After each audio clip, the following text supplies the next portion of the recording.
the heart of the footballing world where legends are born and history is made, one name resonates with grace, skill, and unparalleled artistry. This is the story of a boy from Fuentealbilla, a small village in Spain, who became a maestro on the grandest football stages. This is the story of Andrés Iniesta. Now feel it. It's the Champions League semi-final. 2 minutes left on the clock. FC Barcelona stands on the brink of elimination, needing a goal to stay alive in the competition. The atmosphere in the stadium is electric, filled with tension and anticipation. But, up to this point, Barcelona hadn't managed a single shot on target. Throughout the match, the opposition's defense had been impenetrable, and the usually formidable Barcelona attack was struggling to find any openings. The pressure was immense, and the dream of another Champions League final seemed to be slipping away. Yesterday's headlines had labeled him as shy, discreet, and humble. For years, he had been overshadowed, overlooked, a quiet genius amid football's glittering stars. But on this night, in this critical moment, the world would see a different side of Andrés Iniesta. It shocked the world when that kid, Andrés Iniesta, scored that decisive goal.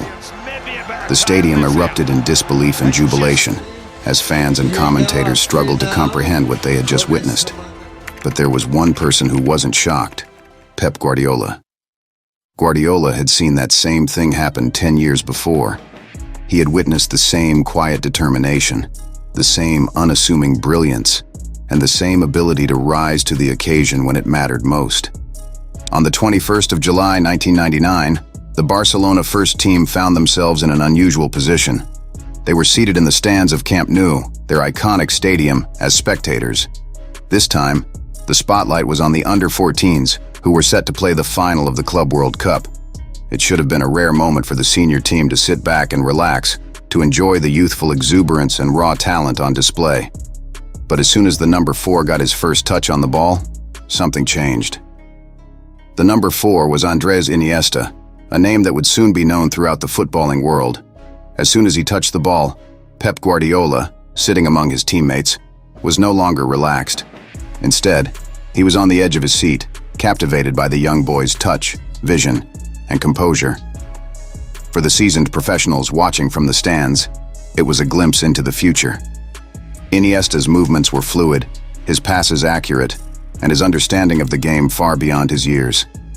There was a sense of something special unfolding on the pitch.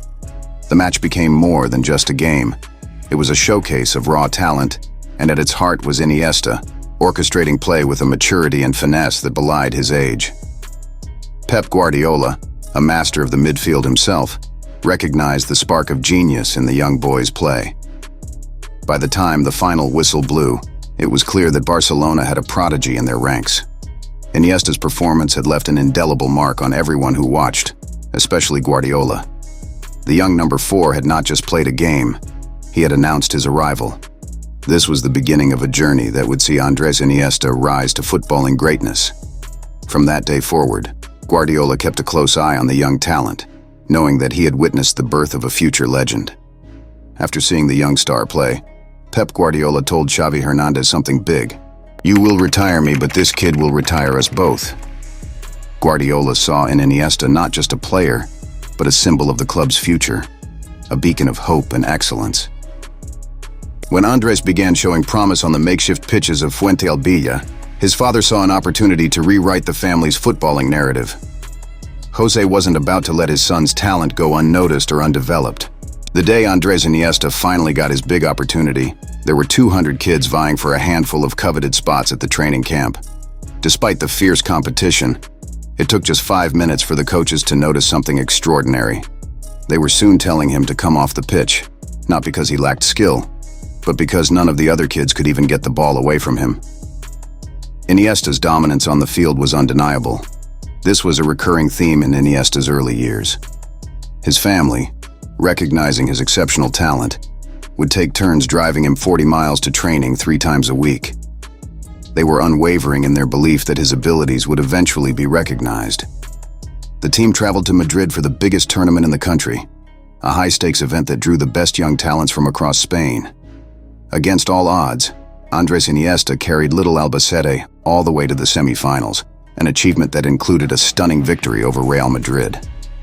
Iniesta's exceptional performance earned him the prize for the best player in the tournament, a ticket to a theme park in Barcelona. This prize turned out to be oddly convenient, as during the same tournament, Iniesta received an invitation to visit La Masia, FC Barcelona's famed youth academy. This invitation created a bit of a conflict of interest, as Iniesta's loyalty to Albacete was strong, yet the allure of joining one of the most prestigious football academies in the world was undeniable. This pivotal moment marked the beginning of a journey that would eventually see Iniesta don the Barcelona jersey and become a footballing legend. Believe it or not, Andrés Iniesta had already told reporters that he was a Real Madrid fan through and through. With the influential Camacho family involved, many believed that Iniesta would end up at Real Madrid. However, Real Madrid scouts kept insisting that he was too small, waiting for him to grow before making a decision. While they hesitated, Barcelona seized the opportunity, snatching him up and making him the youngest player at La Masia. At that point, it was already humiliating for Real Madrid to have let such a talent slip through their fingers. But the embarrassment grew even greater when, just about a year after Iniesta's memorable encounter with Pep Guardiola, that tiny kid began training with Barcelona's first team. Iniesta's rise at La Masia and swift progression to the senior squad highlighted Real Madrid's missed opportunity and marked the beginning of a legendary career at FC Barcelona. Real Madrid spent 7 years trying to undo the mistake of letting Andrés Iniesta slip through their fingers. In fact, in the same year Iniesta triumphed at the UEFA European Under-16 Championship, Real Madrid came close to rectifying their error. As Iniesta's father began negotiating his first professional contract, the situation grew tense. Barcelona had just spent a staggering $35 million on Javier Saviola, making him the most expensive teenager of all time. This massive expenditure meant that Barcelona began lowballing their other contract negotiations, including Iniesta's. The situation became so dire that Iniesta's father issued an ultimatum to Barcelona. "We're going to Madrid." This threat underscored the intense competition for Iniesta's future and highlighted Real Madrid's relentless pursuit to correct their initial oversight. Ultimately, Barcelona's ability to retain Iniesta amidst the financial strain and Real Madrid's aggressive advances showcased the club's commitment to one of the most promising talents in football history. Real Madrid became so desperate that Iniesta's father claimed he had to constantly ignore their calls. At one point, even Carlos Sainz, the two-time world rally champion and a massive Madridista, kept calling him, trying to convince him to bring the kid to Madrid. It didn't work. Instead, the next year, Iniesta got his debut, and by 2005, no player on the team had made more appearances than him. However, there was one big problem. 90% of those appearances were off the bench. It was becoming increasingly clear that Iniesta was seen as the kind of player who only got a start when someone else was injured, a second-grade player. The following season, this perception only became more frustrating for him. Despite his undeniable talent and consistent performances, he struggled to break into the starting lineup regularly, leaving him and his supporters feeling increasingly exasperated. With Xavi sidelined by an ACL injury, Iniesta completely took over the center of the pitch, leading Barcelona to the Champions League final. He played every single minute, consistently outperforming everyone else. Yet, when the team sheet came out, he was on the bench. Even his teammates were shocked. For 45 minutes, he watched as Barcelona struggled against a 10-man Arsenal. It was only after a teammate approached the bench, questioning why Iniesta wasn't coming on, that Ricard realized his mistake. With 3 substitutions, he flipped the game on its head. Larsson assisted both goals, and Belletti scored the winner. But when asked about that game, the response was telling. "We all know the story of Larsson and Belletti, but the person who killed us that day was Andrés Iniesta." But again, even though his performance was impressive enough to earn him a call-up to the World Cup despite having never played for the national team before, once back at Barcelona, Iniesta found himself in the same old debate. He was either benched, fetching water for the superstars, or played out of position while pundits incessantly argued that two fragile midfielders could never work together. Despite these challenges, and despite being one of the worst-paid players in the squad, Iniesta remained loyal to Barcelona. When Real Madrid made their final attempt to sign him, triggering his release clause, laying 60 million euros on the table, and handing him a blank check. Iniesta said no. He turned down the lucrative offer, choosing to stay at Barcelona and continue to prove his worth, despite the struggles and frustrations he faced. This decision highlighted his loyalty and dedication to the club, traits that would eventually cement his status as a Barcelona legend. Fortunately, that scare served as a wake-up call for Barcelona.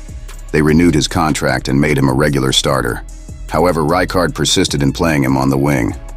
I understand it to some extent. Every year, Don Balon named him one of the best players in the league. As they say, if it ain't broke, don't fix it.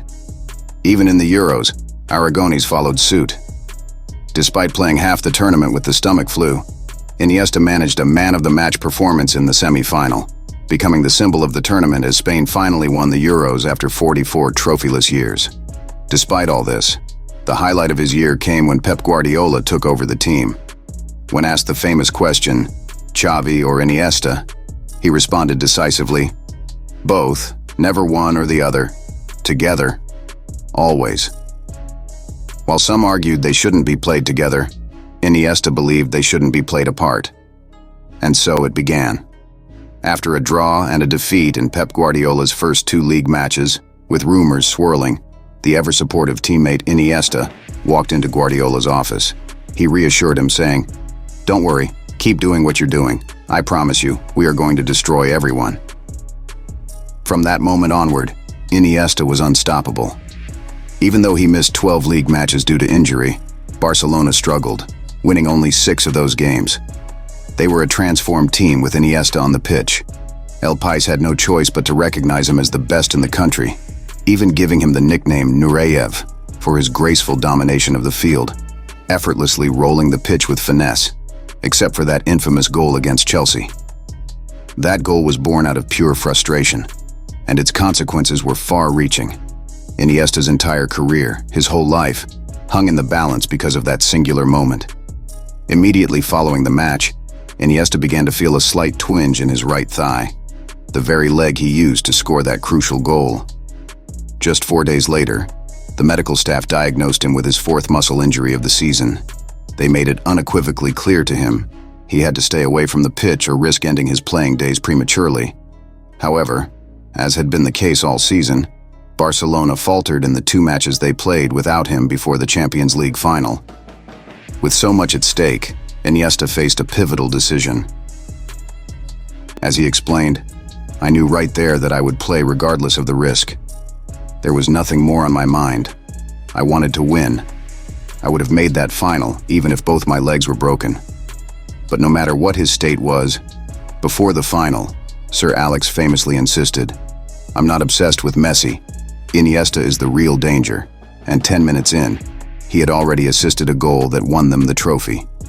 At the post-match conference, Rooney called him the best player in the world, while Eto'o, who had already said that before, simply told the reporters, "I told you so." And when 9 months later the birth rates in Catalonia spiked 50%, they asked Guardiola was to blame and he said Iniesta. But that was the glorious side to the story. The reality was that once the medical staff checked back on him after the match, they could immediately tell that he had made a massive mistake, and for the next 10 days, he would walk through hell trying to make it right. By September, Andrés Iniesta had spent 6 of the last 10 months battling through injuries, and the toll on him was immense, especially mentally. At the time, few knew about his struggles, aside from a report that mentioned he was seen crying inside the training grounds.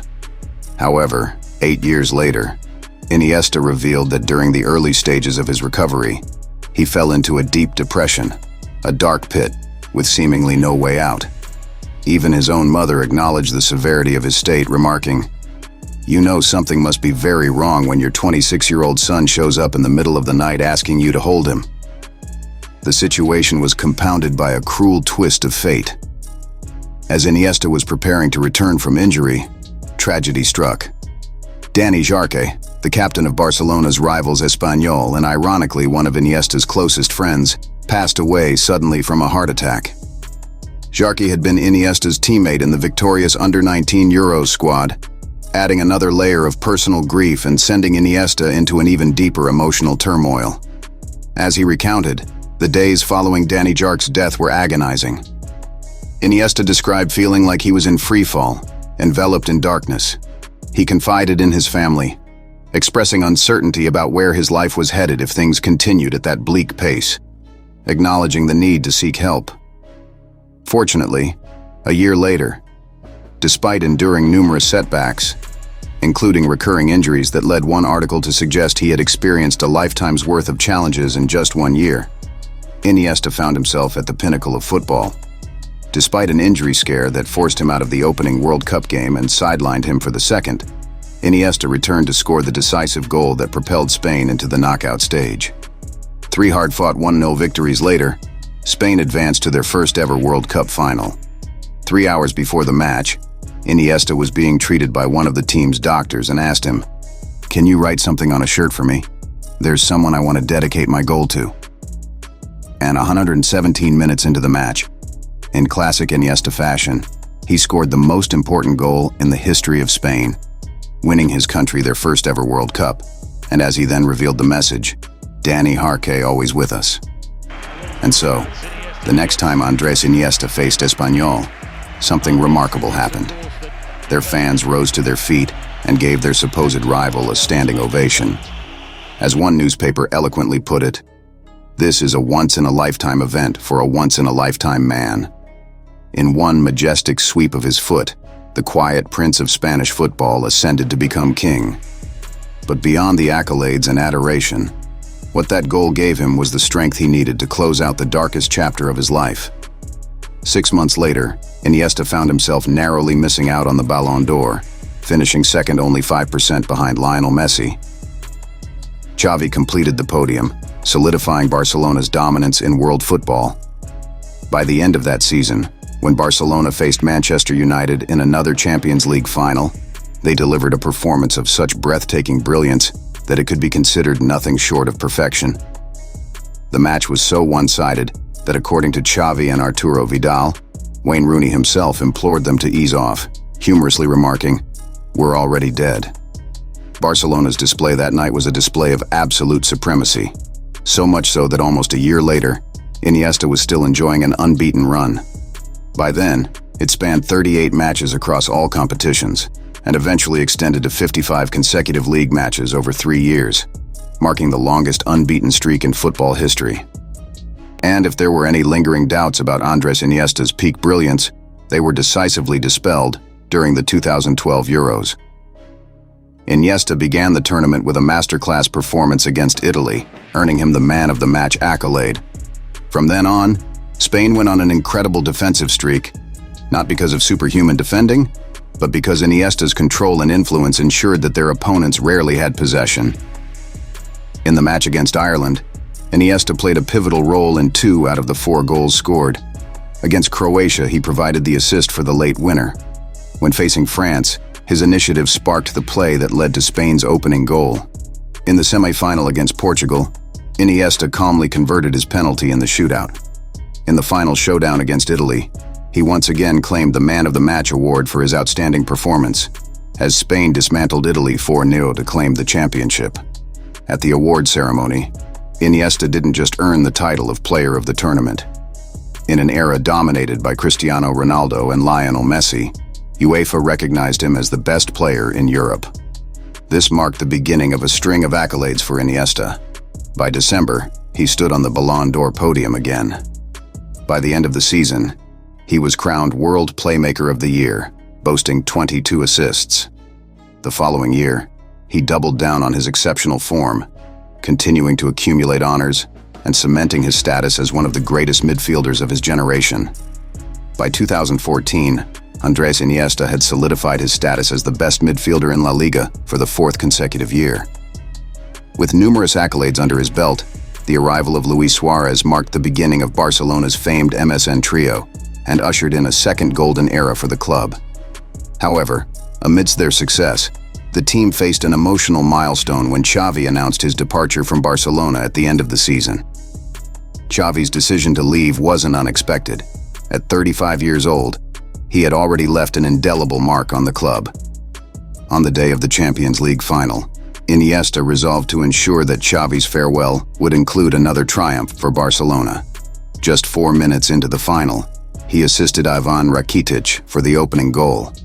74 minutes later, as Iniesta exited the pitch as the only player in history to be named man of the match in the finals of the European Championship, World Cup and Champions League, Xavi took his place on the field.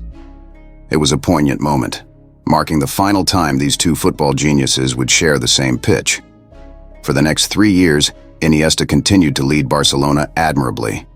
He maintained his place on the Ballon d'Or shortlist and even achieved the rare honor of receiving a standing ovation at the Bernabeu, joining the elite company of Maradona and Ronaldinho. However, injuries began to take their toll, gradually diminishing his powers. In 2018, after enduring 7 injuries in a single season, Iniesta made the difficult decision to leave Barcelona for good. His departure was marked by a touching farewell, although it lacked the grandeur of Xavi's farewell. Nevertheless, Xavi penned a heartfelt letter to his old friend, reminiscing about their journey together. He concluded with a poignant reflection. "Remember when they said we couldn't play together, Andrés? We surely proved them wrong."